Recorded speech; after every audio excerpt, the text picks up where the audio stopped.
चलो, अब किस सब्जेक्ट को कितना समय दें, अब किस सब्जेक्ट को कितना समय दें। अगर आपके पास एक बुक मैंने दी है गागर में सागर, उसको ढंग से पढ़ जाओ भाई।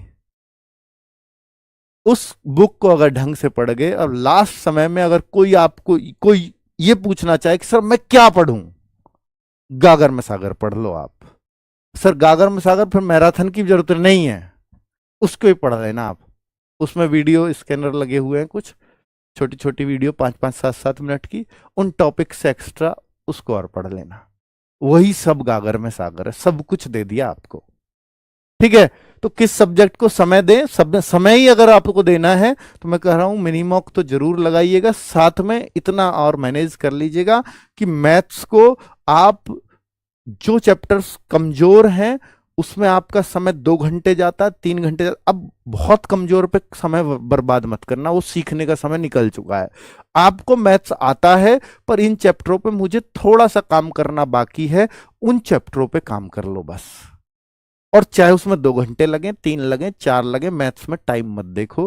रीजनिंग में 1 घंटा पढ़ रहे हो बहुत ज्यादा ही है, हिंदी 1 घंटा पढ़ रहे हो बहुत है, और हिंदी में आप सिर्फ शब्दावली पे काम कर लो, विलोम शब्द पढ़ लो, पर्यायवाची पढ़ लो, मुहावरे मुहावरे पढ़ लो। और ये ऐसे नहीं रटे जाते पर्यायवाची, मुहावरे और ये विलोम शब्द, बेटा ये रटे कैसे जाते हैं कि एक लाइन से एक बार आपने पढ़ने शुरू कर दिया ऐसे ऐसे ऐसे, आज पूरे पे नजर मारी।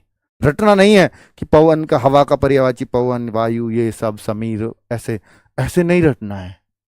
बस पवन, वायु, समीर, ये अगला पर्यायवाची, ये अगला पर्यायवाची, ये ऐसे पढ़ा, विलोम शब्द भी ऐसे ही पढ़े, और लगातार 5-6 दिन ऐसे ही पढ़ना है। बस याद आ जाएगा पेपर में, याद रखना, मेरी गारंटी है।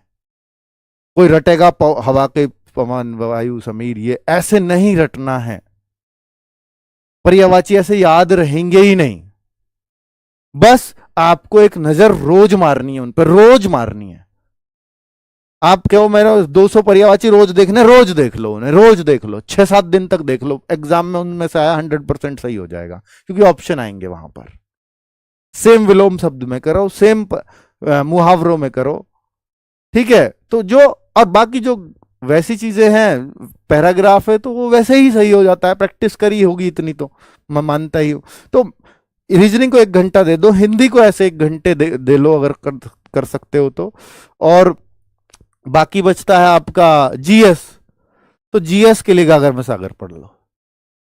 अब तो बस वही बताऊंगा आपको। और 2 घंटे, क्योंकि जीएस में सबसे कम कॉन्फिडेंस रहता है बच्चों का, तो 2-3 घंटे जितना दे सकते हो दे दो, बचा हुआ टाइम 2-3 घंटे मैथ्स को दो, 2-3 घंटे जीएस को दो, और बाकी 1-1 घंटा उनको देते रहो, इतना बहुत है।